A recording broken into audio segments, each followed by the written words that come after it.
Today I'm going to show you how to use Screencastify and Snagit to make screencasts for your classroom. I will show you a couple tools about them. First, I'll show you this. The Google Chrome extensions are Snagit and Screencastify. To add them, you would go to the Chrome Web Store. All extensions live in the browser bar at the top here.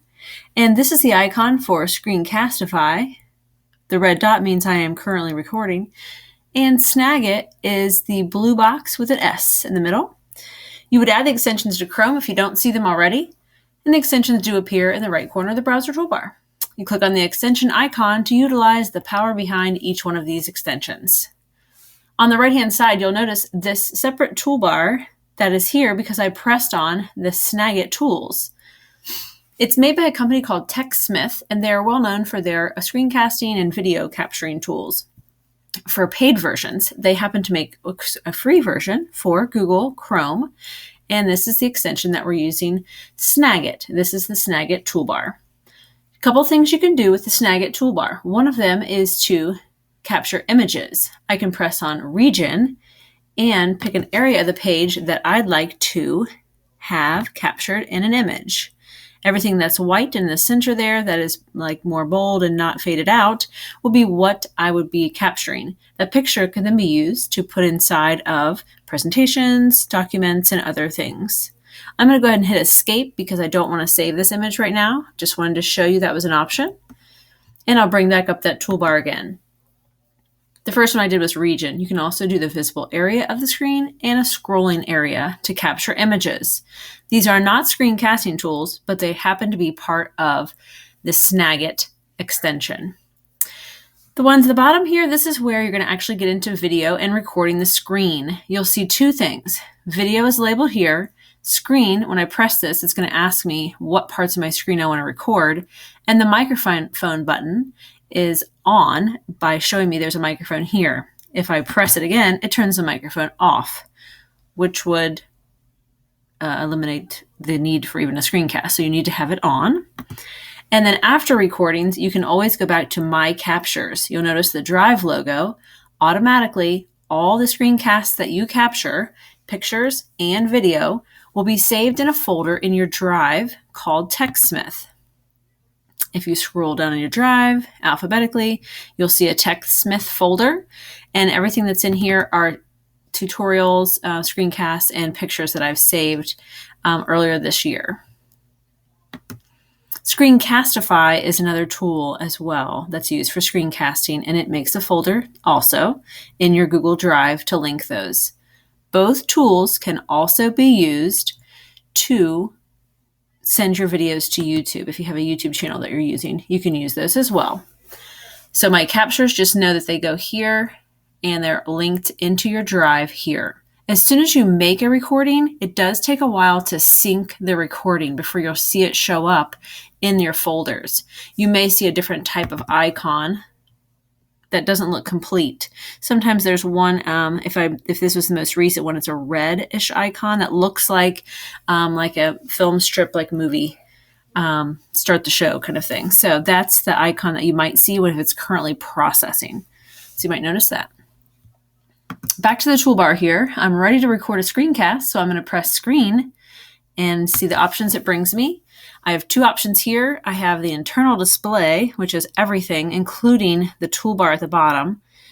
And then I also have My Drive, which is the current tab that I am in. So you've got to decide what you'd like to record. I typically record internal display because I do reference these areas in the toolbar. And I often will open up new tabs with things I'm explaining. And without this internal display, I wouldn't be able to open those tabs and record that. This would only record this tab only. So typically I choose internal display and then I press share. By pressing share, it does begin to record. You have a pop-up that comes up and it will start to record you as soon as you press the share button. At this, I'm going to explain a couple more things before I attempt that because I am screencasting a screencast.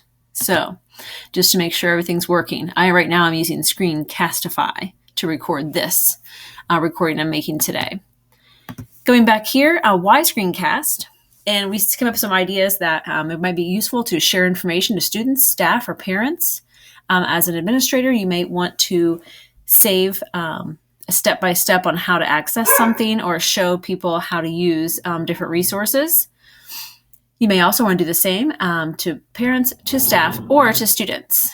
You can also work to explain a process. If you have a variety of steps that you're going to be including to explain to students, you can explain the process. You can also use it to start a lesson or start a unit, which means if you want to build excitement towards the unit, you want to share some resources, flip back and forth between a couple different screens and options, and you want to show them some resources online, you can do that while you're recording.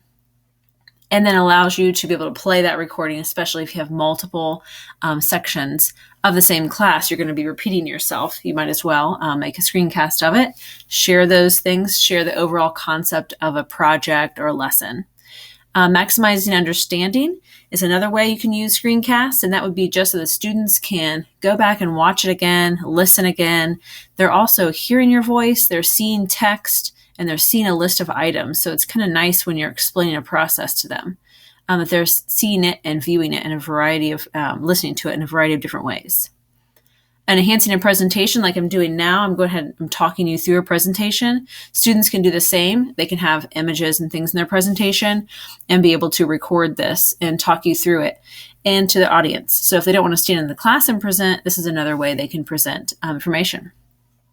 It's nice to be able to produce something that's shareable and that can be paused and viewed again. All these things can be linked in Google Drive and shared out in Google Classroom or Schoology or an email or a website, however you want to do that. And it's nice because it saves you time if you have to repeat this process several times.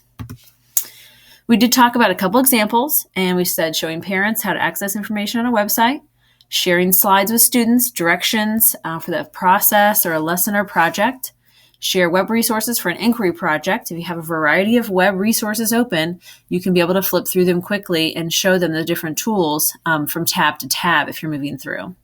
You can also show students a finished product to give them a demonstration of what the final product is going to look like, just to get them started on a project that you're working on. And it's nice to have students create screencasts, be able to provide that voice recording so they can showcase some work. Today we're going to practice recording, so make sure that you've enabled the built-in microphone, or you can use a separate USB mic. The recording is limited to the amount of available hard drive on your device for processing. What that means is on your teacher computer, you're going to have a lot of available hard drive space. On a Chromebook, you're not going to have as much, and you may get an image that pops up and tells you you're getting close to maximum storage or you're not unable to process the video. So we practiced this a couple different times and we've had success overall. We had a couple people who ran into that pop-up that came up and would not allow them to record. So you just have to try it and see how long that you want to record. I try not to record for more than 5 minutes, but sometimes things take a little bit longer. Once complete, you should title the screencast and you can share it by the URL address from your drive, or you can send it to a YouTube channel. And reminder to check the TechSmith folder in your Google Drive, which was back here. We already looked at this, and we know that our screencast will be saved in either one of these folders, depending on the tool that you want to use. And the last thing we'll do is practice, and then I'll take you through all this. We'll choose Snagit or Screencastify and try out screencasting. And we'll think of all the ways that you and your students can utilize screencasts in the classroom.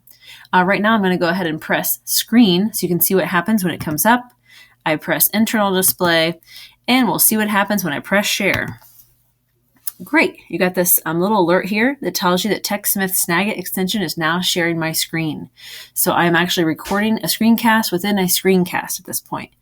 So I can stop the recording here. I can always take this box away, and I can still record it. As you see down in the bottom corner, I can stop the recording here as well. So I don't have to keep this open if I don't want to. So hopefully you have fun using screencast tools with Snagit and Screencastify. Thanks for watching.